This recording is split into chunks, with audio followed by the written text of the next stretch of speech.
ನಮಸ್ಕಾರ ಸ್ನೇಹಿತರೆ, ನಾವು ನಮ್ಮ ಬದುಕಿನಲ್ಲಿ ಎಷ್ಟೋ ವಿಷಯಗಳನ್ನು ಬಹಳಷ್ಟು ಹಗುರವಾಗಿ ತೆಗೆದುಕೊಳ್ಳುತ್ತೇವೆ. ಆ ವಿಷಯಗಳ ಹಿಂದೆ ಇರುವ ಅಗಾಧವಾದ ಪರಿಶ್ರಮ, ತ್ಯಾಗದ ಬಗ್ಗೆ ನಾವು ಯೋಚನೆ ಮಾಡುವುದಿಲ್ಲ. ಇಂದು ನಾವು ಪರಿಶ್ರಮದ ಮಹತ್ವದ ಬಗ್ಗೆ ತಿಳಿದುಕೊಳ್ಳೋಣ. ಹೀಗೆ ಒಂದು ದಿನ ಭಾರತೀಯ ಖ್ಯಾತ ಚಿತ್ರಕಲಾವಿದ ರಾಜ ರವಿವರ್ಮ ನಗರ ಸಂಚಾರ ಮಾಡುತ್ತಿರುವಾಗ ಒಬ್ಬ ಸುಂದರವಾದ ಯುವತಿ ಅವನನ್ನು ನೋಡುತ್ತಾಳೆ.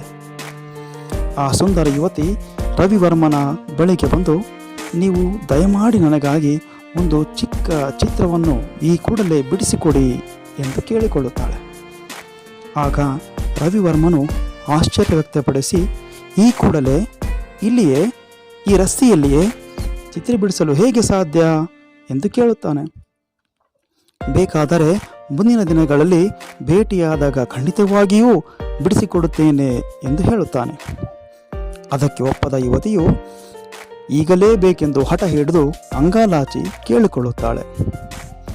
ಆಗ ರವಿವರ್ಮ ಬೇರೆ ದಾರಿ ಕಾಣದೆ ಆ ಕ್ಷಣಕ್ಕೆ ಅಲ್ಲಿಯೇ ಒಂದು ಚಿತ್ರವನ್ನು ಬಿಡಿಸಿಕೊಡುತ್ತಾನೆ ಮತ್ತು ನಗುತ್ತಾ ಆ ಯುವತಿಗೆ ಹೇಳುತ್ತಾನೆ, ಈ ಚಿತ್ರದ ಬೆಲೆ ₹1,00,00,000ಗಿಂತಲೂ ಹೆಚ್ಚು, ಆದ್ದರಿಂದ ಜಾಗೃತೆಯಿಂದ ಕಾಪಾಡಿಕೋ ಎಂದು ಹೇಳಿ ಹೊರಟು ಹೋಗುತ್ತಾನೆ. ಆಗ ಆ ಯುವತಿಗೆ ಆಶ್ಚರ್ಯವಾಯಿತು. ಈ ಚಿತ್ರವು ₹1,00,00,000ಗೂ ಹೆಚ್ಚೇ ಎಂದು ಪರೀಕ್ಷಿಸಲು ಮರುದಿನವೇ ಪೇಟೆಗೆ ಹೋಗಿ ಚಿತ್ರಗಳನ್ನು ಬಿಡಿಸಿ ಮಾರುವವನ ಹತ್ತಿರ ಹೋಗಿ, ರವಿವರ್ಮ ಬಿಡಿಸಿಕೊಟ್ಟ ಚಿತ್ರದ ಬೆಲೆ ಎಷ್ಟಿರಬಹುದು ಎಂದು ಕೇಳುತ್ತಾಳೆ. ಆ ಚಿತ್ರವನ್ನು ನೋಡಿದ ಚಿತ್ರಗಾರ, ಇದರ ಬೆಲೆ ₹1,00,00,000ಗೂ ಹೆಚ್ಚು ಎಂದು ಹೇಳುತ್ತಾನೆ.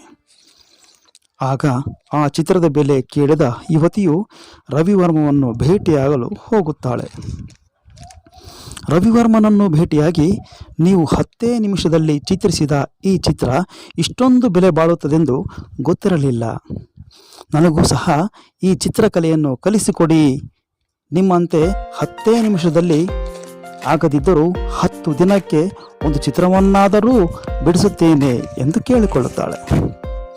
ಆಗ ರವಿವರ್ಮ ನಗುತ್ತಾ, ಸುಂದರಿ, ನಿನಗಾಗಿ 10 ನಿಮಿಷದಲ್ಲಿ ಚಿತ್ರವನ್ನು ಬಿಡಿಸಿಕೊಟ್ಟೆ ನಿಜ, ಆದರೆ ಅದರ ಹಿಂದೆ ನನ್ನ 30 ವರ್ಷಗಳ ಕಠಿಣವಾದ ಪರಿಶ್ರಮವಿದೆ. ನೀನು ಸಹ ನಿನ್ನ 30 ವರ್ಷಗಳನ್ನು ಈ ಕಲೆಗಾರಿಕೆಗೆ ತ್ಯಾಗ ಮಾಡಿದರೆ ನನಗಿಂತ ಎತ್ತರಕ್ಕೆ ಬೆಳೆಯಬಲ್ಲೆ ಎಂದು ಹೇಳಿದನು. ರವಿವರ್ಮನ ಈ ಮಾತನ್ನು ಕೇಳಿದ ಆ ಯುವತಿ ಗರಬಡಿದವಳಂತೆ ನಿಂತು ಬಿಟ್ಟಳು. ಅಂದರೆ ಒಬ್ಬ ಶಿಕ್ಷಕರು ಮಾಡುವ 45 ನಿಮಿಷಗಳ ಪಾಠದ ಹಿಂದೆ ಕೂಡ ಅವರ ಜೀವನದ ಎಷ್ಟೋ ವರ್ಷಗಳ ಕಠಿಣ ಪರಿಶ್ರಮ ಇರುತ್ತದೆ. ನಮ್ಮ ತಂದೆ ತಾಯಿ ನಮಗಾಗಿ, ನಮ್ಮ ಒಳಿತಿಗಾಗಿ ಹೇಳಿದ ಒಂದೊಂದು ಮಾತಿನ ಹಿಂದೆಯೂ ನಮ್ಮ ಕಲ್ಪನೆಗೂ ನಿಲುಕದ ಅವರ ಪ್ರೀತಿ, ತ್ಯಾಗದ ಹಿಂದೆ ಸಾಕಷ್ಟು ವರ್ಷ ಕಳೆದ ಅನುಭವದ ಕಷ್ಟದ ಸರಮಾಲೆಯೇ ಇರುತ್ತದೆ.